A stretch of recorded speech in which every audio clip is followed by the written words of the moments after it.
Good morning. কেমন আছো সবাই? আই হোপ সবাই অনেক ভালো। আলহামদুলিল্লাহ আমিও ভালো আছি। সারা দেশের এমন বৈরী আবহাওয়া, এমন নিম্নচাপে কেমন কাটলো সবার? আমার তো খুব একটা বেশি ভালো কাটেনি। হঠাৎ ওই যে রাতে কারেন্টটা চলে গেল, কে জানতো আর 3 দিনের মধ্যে কারেন্ট আসবে না। জানলে তো আমি 2-3টা পাওয়ার ব্যাংক চার্জ করে রাখতাম, ফোনে চার্জ দিয়ে রাখতাম। পুরো 3টা দিন আমার ফোনে চার্জ ছিল না, ফোনটা অফ ছিল। এই বৃষ্টি ভেজা ওয়েদার, সারা দিন টিপ টিপ টিপ টিপ বৃষ্টি, তারপরে যদি ফোনে না থাকে চার্জ, কি একটা দুরবস্থা। এটা ছিল আমাদের সেই দিনকার একটা ভিডিও। মনে মনে দুনিয়ার প্ল্যান করে বসে আছি, আজ বিকালে নৌকা ভ্রমণে যাব, কিন্তু তার হলো কই। তবুও দুপুরের খাওয়া দাওয়া শেষ করে আমরা রেডি হয়ে বের হচ্ছিলাম। আগে থেকে তো আর জানতাম না যে বের হওয়ার পরে এমন ঝড় বৃষ্টি আসবে। তো এখন আমি ওয়াসির জন্য খাবারটা নিয়ে নিচ্ছিলাম, ওকে এখন আগে খাওয়াবো। আর খাওয়াইতে বসলে ওয়াসির রিয়াকশনটা দেখেন।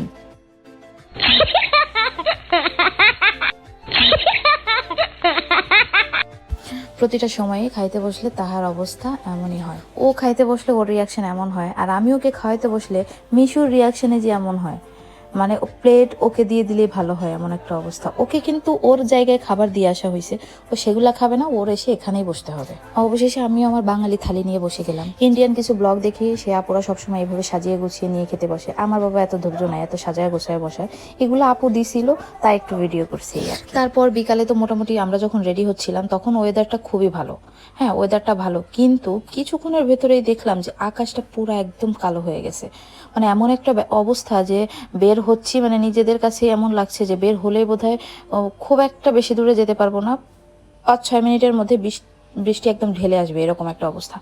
তো তখন কি করব, এখন বের যখন হয়ে পড়ছি, কিছুটা দূর আগাতে না আগাতেই দেখলাম যে এমন ভয়ঙ্কর বৃষ্টি শুরু হয়েছে। তো এখন এমন একটা অবস্থা, বাসায়ও ঢুকতে পারছি না, বাহিরেও কোথাও যেতে পারছি না, একদম রাস্তার মাঝখানে আটকা। তারপর অবশেষে ওয়েট করলাম 1 ঘন্টা। আমাদের প্ল্যান ছিল একটু দূরে কোথাও যাওয়ার, কিন্তু সেটা আর হলো না। বৃষ্টি একটু নর্মাল হলে আমরা বের হয়ে পড়লাম যে তাহলে একটু আশেপাশে যাই, যেহেতু বৃষ্টিটা কমেই গেছে, চা চপ এগুলো বাইরে থেকে তাহলে খেয়ে আসি।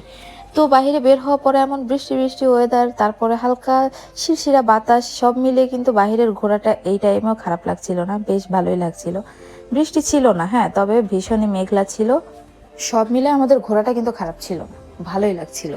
তারপরে আমরা ওখানে গেলাম, যাওয়ার পরে ভাবছিলাম যে আজ বোধহয় কিছুই পাবো না। তো যাওয়ার পরে চা পেলাম, কপালটা খুবই ভালো, কারণ এখানে খুব দ্রুত চা শেষ হয়ে যায়।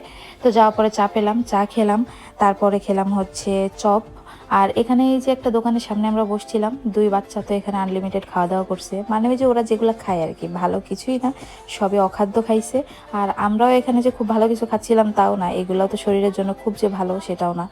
তারপরেও কি আর করা, মুখরোচক বলে তো একটা ব্যাপার আছে। ওদের প্লেট নাকি আমাদের দিবে না, ওরা দুজন নিচ্ছে 10টা, আর আমাদের দুজনকে আলাদা প্লেটে দিচ্ছে 10টা। তো আমাদের প্লেটে 10টা দিয়ে আসলে কোনোই লাভ নেই, কারণ আমাদের রোজেরই 10টা লাগে। তো আমি আর কি করব, আমি মাত্র দুটো দুটো কি তিনটা, আমি মেবি দুটো খাইছি, ও পুরো 8টা খাইছে। আর ওখানে আর ছিল না, তো কি আর করা যাবে। যাই হোক, পরে এখন আমরা বাসায় চলে যাচ্ছি। আর বেশি দূরে গেলাম না আজকে, সন্ধ্যা হয়ে গেছে, যেহেতু রাত হয়ে গেছে, আবার মেঘলা ওয়েদারও। বাসায় এসে ওয়াসিকে একটা ডিম নিয়ে বসলাম, ডিমটা খাওয়াইতে মোটামুটি 1 ঘন্টা সময় লাগছে। আবারও আমার ক্ষুধা লেগে গেছে, তাও ওর ডিম খাওয়া শেষ হয়নি। পরে দেখলাম আম্মু আমরা কাটছিল, সেটা থেকে আমি 7-8টা আমরা খেয়ে ফেলছি। জানি না এত কি করে খেলাম, তবে আমরাটা খুবই মিষ্টি, তো এই জন্য ভালো লাগছিল। তো কয়টা খাইছি এখানে আবার আমি গুনে গুনে দেখছিলাম, 1টা 2টো 3টা 4টা 5টা, আর হাতে একটা 6টা, তো 6টা খাইছি। তো যাই হোক, আজকের মতো এখানে বিদায় নিচ্ছি, নেক্সট ভ্লগে আবার দেখা হবে, ততদিনের জন্য বাই। থ্যাঙ্কস ফর ওয়াচিং, আল্লাহ হাফেজ, টাটা।